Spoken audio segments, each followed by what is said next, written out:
경기도 평택에 있는 한 공장.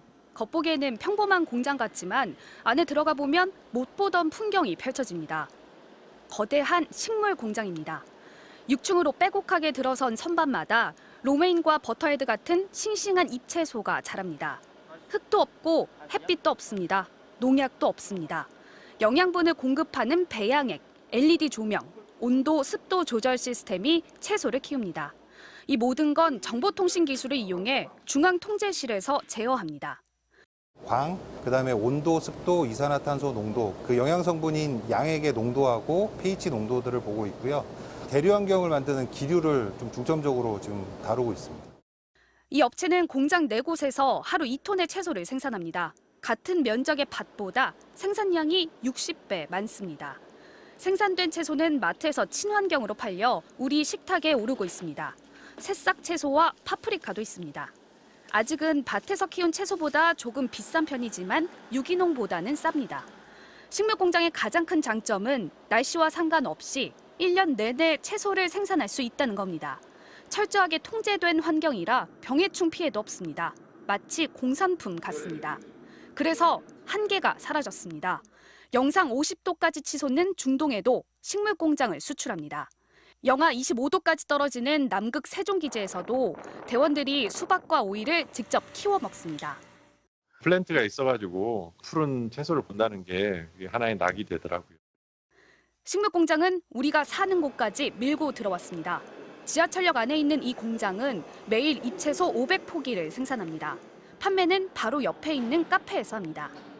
겨울에도 채소 계속 먹을 수 있다는 게 좋은 것 같고요. 세척을 따로 안 해도 된다고 하더라고요. 식품이 소비자 식탁까지 이동하는 거리 푸드 마일리지가 불과 10걸음입니다. 바다 건너 멀리서 오는 식품에 비해 훨씬 환경에도 좋다는 뜻입니다. 물류를 거치지 않기 때문에 탄소 절감, 이런 친환경 측면에서도 그런 역할을 맡고 있습니다. 심지어 집 안으로도 들어왔습니다. 국내 대기업이 내놓은 가정용 식물 재배기. 물과 영양제를 채우면 알아서 자라고 수확할 때를 알려줍니다. 복잡한 식물 키우기 과정을 대부분 자동화하여 초보자들도 손쉽게 채소부터 꽃까지 기를 수 있는 신개념 식물생활 가전입니다. 식물 공장은 세계적으로 뜨고 있습니다. 유럽에서는 식물 공장 스타트업 회사인 인팜이 1조 원 가치를 인정받아 처음으로 유니콘 기업이 됐습니다. 식물 공장에서 쓰는 전기가 아직 100% 신재생 에너지가 아니라는 점은 한계입니다. 하지만 경작지를 늘리려고 벌목을 하지 않아도 되고 물도 아끼고 온실가스 배출도 줄일 수 있습니다. 우리가 미래라고 생각했던 것들이 주변의 어려운 환경 때문에 이제는 더 이상 미래가 아니고 바로 현재의 농업으로 가야 되는 거 아닌가. 인류는 농업을 시작한 이후 언제나 예측 불가능한 환경 변수들과 싸워야 했습니다. 식물 공장은 역사상 처음으로 이 한계를 넘으려는 도전입니다. 서울 이태원의 한 식당. 채식 전문 식당인데 조리하는 음식들이 좀 이상합니다. 프라이팬에 소고기 패티를 바짝 굽고 있습니다. 수제 버거에 들어갑니다. 고기가 잔뜩 들어간 비프 라구 파스타도 있습니다. 채식 전문 식당에서 왜 고기 요리를 팔까 싶지만 이건 진짜 고기가 아닙니다.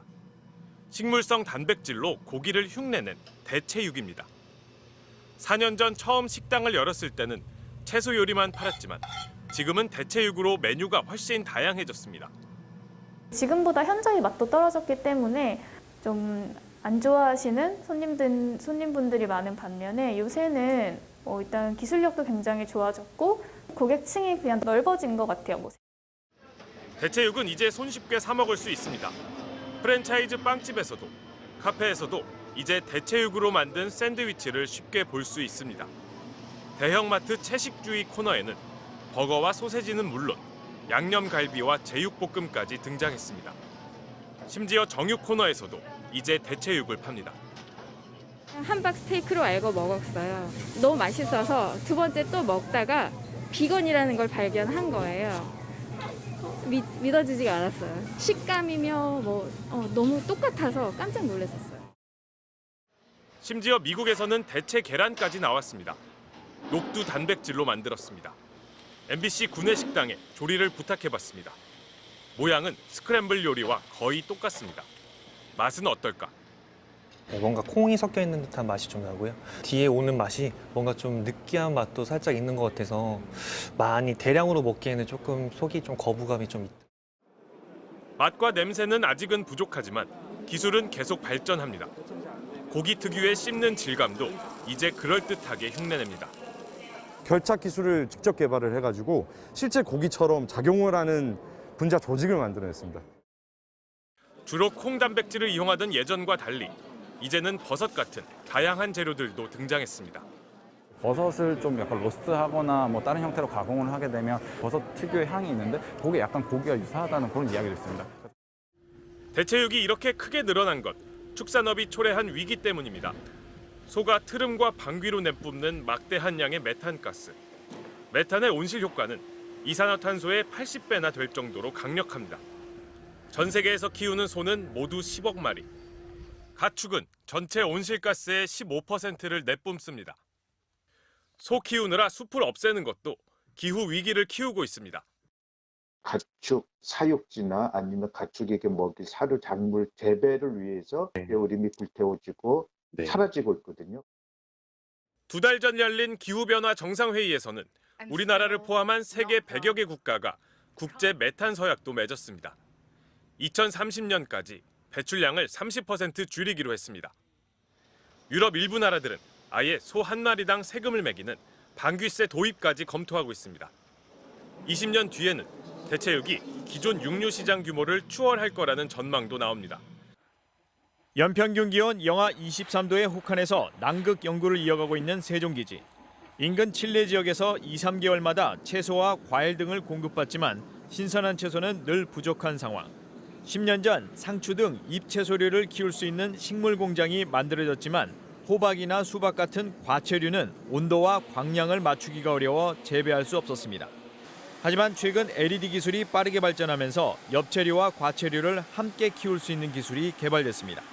반복된 실험 끝에 최적의 광량을 찾아냈고 물이나 흙 대신 친환경 무기질 배지를 적용해 병충해를 방지한 결과 혹한의 남극에서도 수박이나 애호박, 고추 같은 과채류를 키울 수 있게 된 겁니다.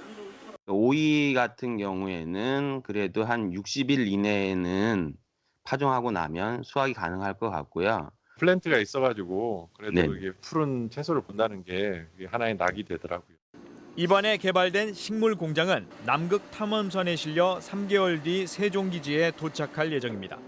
전 세계적으로 과채류를 식물 공장에서 키우는 시도는 아직 걸음마 단계. 정부는 앞으로 남극에서의 과채류 재배 기술을 검증한 뒤 극지나 중동 지역에 수출한다는 계획입니다. 복잡한 식물 키우기 과정을 대부분 자동화하여 고객 초보자들도 손쉽게 채소부터 꽃까지 기를 수 있는 신개념 식물 생활 가전입니다. 코로나19로 실내 생활이 늘면서 다양한 식물 가전 제품들이 출시되고 있습니다. 작은 냉장고 모습의 가전 제품 안에 꽃과 채소들이 가지런하게 담겨 있습니다.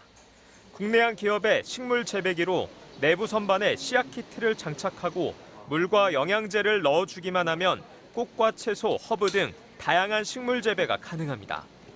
다른 국내 기업에서는 친환경 식물과 공기청정기를 결합한 제품을 출시했습니다.